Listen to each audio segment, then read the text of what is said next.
کر رہے ہیں اس میں آپ اگست کی بات کر رہے ہیں, جو حکومت کا جو ٹینیور کمپلیٹ ہونے کی بات کر رہے ہیں وہ اکتوبر کی بات کر رہے ہیں, تو اس میں کوئی زیادہ ڈفرینس نہیں ہے, لیکن آپ حکومت کو پریس کرنے کی کیا وجہ ہے اس کی؟ ڈفرینس یہ ہے کہ پہلے تو انہوں نے قانون کی بالادستی, رول آف لا کی دھجیاں اڑا دی ہیں, یعنی اپنے آپ کو قانون کے اوپر کر دیا, ساری اپنی چوری معاف کروا دی ہے. یعنی وہ کیسز جو ان کے دور میں بنے ہوئے تھے, یہ تو پچھلے 2008 اور 18 کے بیچ میں کیسز تھے, وہی اپنے سارے کیسز معاف کروا دیے ہیں. شہباز شریف, نواز شریف, مریم, یہ سارے بچ گئے ہیں, زرداری, ان سب کے کیسز ختم ہو گئے. تو اس سے زیادہ ظلم معاشرے میں کیا ہوگا؟ تو اس لیے جتنی دیر یہ جائیں گے, ان کا تو مقصد صرف اپنے کیسز ختم کرنا ہے. دوسری بات یہ کہ کہہ رہے ہیں نا کہ اگست تک, میں تو ابھی کی بات کر رہا ہوں, ہمیں تو خطرہ یہ ہے کہ جس طرح آج ہماری اکانومی ٹینک کر رہی ہے, ہمارے $4 ارب کے تو ریزروز رہ گئے ہیں, ہمارے سارے $4 ارب کی تو چیزیں پڑی ہیں پورٹ کے اوپر جو اٹھا نہیں رہے, چیزیں مہنگی ہو رہی ہیں, بے روزگاری, فیکٹریاں بند ہو رہی ہیں, ہمیں تو 2 مہینے ان کے گزارتے ہوئے مشکل لگ رہے ہیں. میری اپنی پیشن گوئی یہ ہے کہ جو بھی ہو جائے, یہ اب گورنمنٹ مجبور ہو جائے گی الیکشن کروانے کے لیے اپریل میں. ایک جو عام رائے پائی جاتی ہے کہ آپ کی جو اپریل سے لے کے اب تک جو مسلسل جو الیکشن کی طرح کی مہم چل رہی ہے, جو آپ لوگوں کو الیکشن کی طرح کا ایک ماحول بنا کے رکھا ہوا آپ نے, اس میں یہ لگ رہا ہے کہ پولیٹیکل انسٹیبلٹی کی وجہ سے وہ حکومت کوئی معاشی طور پہ کوئی فیصلہ نہیں کر پا رہی, اور یہ بہت زیادہ کرائسس کو ایڈ کر رہا ہے معاشی طور پہ. وہ آپ کو بلیم کرتے ہیں کہ آپ انہیں معیشت کے حوالے سے ان سے کوئی تعاون نہیں کر رہے. ان سے سوال پوچھیں کہ انہوں نے کیوں گورنمنٹ کی سازش کر کے ہماری گرائی تھی, جبکہ 17 سال میں آپ پاکستان اکنامک سروے اٹھا کے دیکھ لیں, 17 سال میں جو سب سے بہترین معاشی پرفارمنس کسی حکومت وہ ہماری تھی. تو ہم کون سی کوئی غلطی کر رہے تھے جو انہوں نے سازش کر کے آرمی چیف کے ساتھ مل کے گورنمنٹ کرائی ہے, اور اس کے بعد ان سے سنبھالی نہیں گئی. میں نے جنرل باجوہ کو, میں نے اور شوکت طرین نے واضح طور پہ بتایا تھا کہ اگر آج آپ نے پولیٹیکل انسٹیبلٹی کوز کر دی یہ سازش کامیاب کرنے کے لیے, یہ سنبھال نہیں کوئی بھی نہیں سنبھال سکے گا, اور وہی ہوا.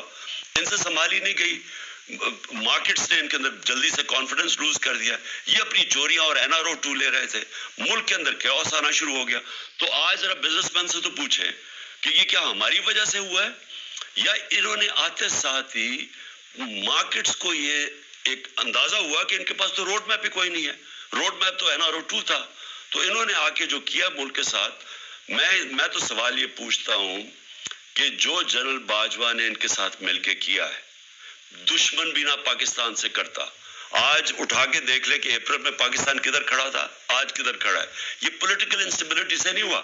میری دفعہ 3 انہوں نے لانگ مارچز کی تھی, 3 دفعہ لانگ مارچز کی تھی, سارا وقت انہوں نے ہماری گورنمنٹ کی تنقید کی, اس کے باوجود ہم ترقی کر رہے تھے.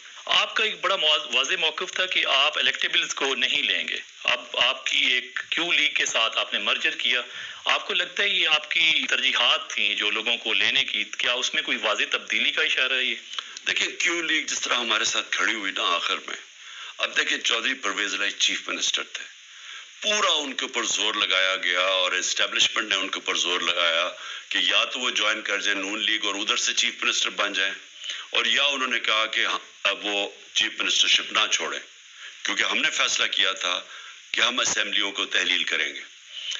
تو وہ جب ہمارے ساتھ کھڑے رہے اور انہوں نے اتنی وفاداری دکھائی, تو پھر ان سے تو ہم نے وفاداری واپس دینی تھی ان کو, اور وہ یہ ہے کہ وہ ضم ہو جائیں گے اور وہ ہماری پارٹی کا حصہ بن جائیں گے. طالبان کے حوالے سے آپ کا بڑا ایک واضح موقف رہا ہے کہ آپ ان کو انگیج کریں, ریہیبلیٹیٹ کا آپ نے بار بار ان کو کہا کہ ان علاقوں سے لائیں تاکہ ڈس آرم ہونے کی بنیاد پہ, لیکن اب آپ نے دیکھا کہ ایک دم سے دہشت گردی کے واقعات میں اضافہ دیکھنے میں آیا.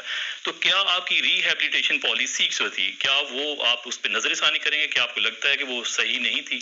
دیکھیں ایسا نہیں ہوا. جیسی افغانستان میں رجیم چینج ہوئی تو افغانستان میں جو TTP بیٹھی ہوئی تھی, افغان گورنمنٹ انہوں نے کہا کہ اب پاکستان واپس جاؤ.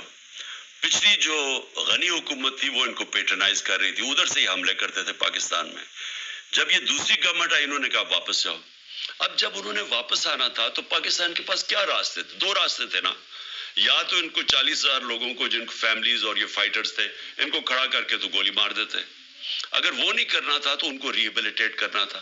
اور یہ ساری پولیٹیکل پارٹیز آن بورڈ تھی اس کے لیے کہ ہم نے ان کو ریہیبلیٹیٹ کرنا, اور ریہیبلیٹیٹ کیا ہی نہیں. وہ آئے اور یہ ایک دم نہیں ہوا، یہ آہستہ آہستہ جب ان کو وہ لوگ آنا شروع ہوئے، کوئی ان کو کوئی ریہیبلیٹیٹ نہیں کیا، ان کے اوپر کوئی توجہ نہیں دی، ان کے اوپر کوئی پیسہ نہیں خرچ کیا جو ہم نے پیسہ کیا تھا، ہوا کیا کہ اب آہستہ آہستہ وہ بڑھنا شروع ہو گئے. اور وہی جو ہمیں خوف تھا کہ یہ جب واپس آئیں گے تو اگر آپ نے ان کے لیے توجہ نہ اس کے اوپر دی تو پھر آہستہ آہستہ جگہ جگہ شروع ہو جائے گی دہشت گردی، وہ شروع ہو گئی ہے. آپ کی نئے جو آرمی چیف ہیں ان کے ساتھ کسی قسم کا آپ کے روابط قائم ہوئے ہیں؟ جب آپ کے صدر عارف الوی کے ذریعے کوئی آپ نے رابطہ قائم کیا ہے، کوئی آپ کی کوئی نئی ورکنگ ریلیشن ہے کیا ہوگی آرمی کے ساتھ؟ دیکھیں ہماری تو کوئی اس وقت ریلیشن شپ نہیں ہے.